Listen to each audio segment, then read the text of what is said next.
Hello बच्चों, आज की वीडियो में हम करने वाले हैं केमिस्ट्री क्लास 12th के अंदर छात्रों जितने भी मोस्ट इंपॉर्टेंट क्वेश्चन अंतर वाले होते हैं आज हम पूरे के पूरे करने वाले हैं। आप लोगों को अच्छी तरह से तैयार कर लेना है। फर्स्ट क्या है, मोलरता व मोलरता में अंतर।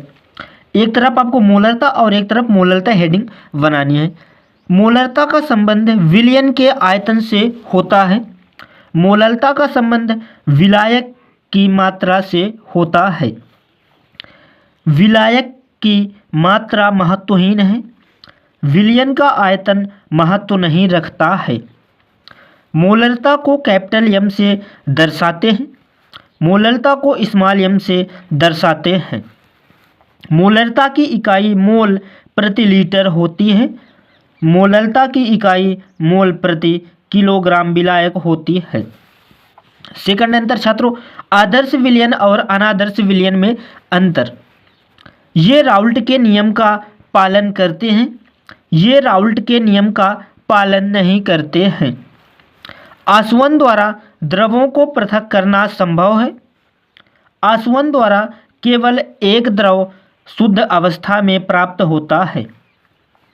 विलयन का आयतन अवयवों के आयतनों के योग के बराबर होता है। विलयन का आयतन अवयवों के आयतनों के योग के बराबर नहीं होता है। एंथैल्पी परिवर्तन नहीं होता है, एंथैल्पी परिवर्तन होता है। इसके बाद छात्रों अगला जो अंतर आपका रहेगा, धनात्मक विचलन और ऋणात्मक विचलन में अंतर। शुद्ध अवयवों की अपेक्षा विलयन के अवयवों के मध्य अंतराकर्षण निम्न होता है। शुद्ध अवयवों की अपेक्षा विलयन के अवयवों के मध्य अंतराकर्षण उच्च होता है। डेल वी मैक्सिम धनात्मक होता है, डेल वी मैक्सिम ऋणात्मक होता है।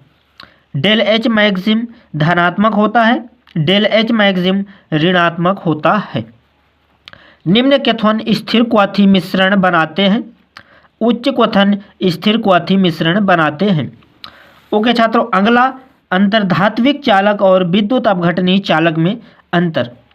इनमें विद्युत धारा का चालन इलेक्ट्रॉनों के प्रवाह द्वारा होता है। इनमें विद्युत धारा का चालन आयनों के अभिगमन के द्वारा होता है। रासायनिक परिवर्तन नहीं होता है, रासायनिक परिवर्तन होता है। धात्विक चालकों में पदार्थ का स्थानांतरण नहीं होता है। विद्युत अपघटनी चालन में आयनों के रूप में पदार्थ का स्थानांतरण होता है। धात्विक चालकों की चालकता का मान उच्च होता है। विद्युत अपघटनी चालकों की चालकता का मान धात्विक चालकों से कम होता है। अगला अंतर, डी ब्लॉक और एफ ब्लॉक के तत्व में अंतर। डी ब्लॉक और एफ ब्लॉक में अंतर करना है हमें। अंतिम इलेक्ट्रॉन डी उपकोष में पाया जाता है, अंतिम इलेक्ट्रॉन एफ उपकोष में पाया जाता है। निम्न समन्वय अंक रखते हैं, उच्च समन्वय अंक रखते हैं। डी ब्लॉक के तत्व संक्रमण तत्व कहलाते हैं, एफ ब्लॉक के तत्व अंतः संक्रमण तत्व कहलाते हैं। ये तत्व स्थायी होते हैं, ये तत्व कम स्थायी होते हैं। इसके बाद लैंथेनाइड और एक्टिनाइड में अंतर। ये अंतर आपको अच्छी तरह से याद कर लेना छात्रों। ये तत्व लैंथेनम के बाद आते हैं, इसलिए लैंथेनाइड कहलाते हैं। ये तत्व एक्टिनियम के बाद आते हैं, इसीलिए एक्टिनाइड कहलाते हैं। ये तत्व ऑक्सो आयन का निर्माण नहीं करते हैं, ये तत्व ऑक्सो आयन का निर्माण करते हैं। इनके यौगिक कम क्षारीय होते हैं, इनके यौगिक अधिक क्षारीय होते हैं। इन तत्वों में संकुल बनाने की प्रवृत्ति कम होती है, इन तत्वों में संकुल बनाने की प्रवृत्ति अधिक होती है। ओके छात्रों, इसके बाद अगला अंतर SN1 और SN2 अभिक्रिया में अंतर। इसको भी आप लोगों को अच्छी तरह से याद कर लेना छात्रों, क्योंकि ये भी बहुत मोस्ट इम्पोर्टेंट अंतर होता है। इस अभिक्रिया को एक अणुक नाभिक स्नेही प्रतिस्थापन अभिक्रिया कहते हैं।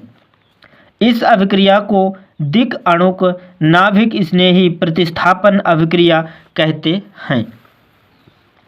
यह अभिक्रिया दो पदों में संपन्न होती है। यह अभिक्रिया एक पद में संपन्न होती है। आयनिक होने के कारण यह तीव्र गति से संपन्न होती है, अपेक्षाकृत मंद गति से संपन्न होती है। इसका वेग ध्रुवीय विलायकों में बढ़ता है, इसका वेग ध्रुवीय विलायकों में घटता है।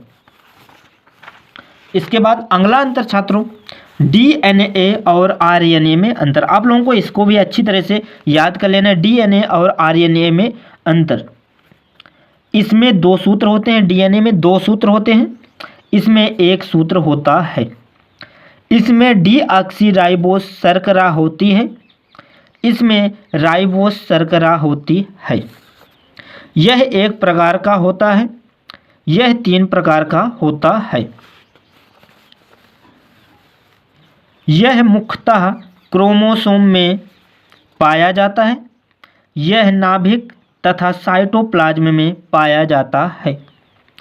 इसमें एडेनिन, ग्वानिन, थायमिन होते हैं। इसमें एडेनिन, ग्वानिन, यूरेसिल होते हैं।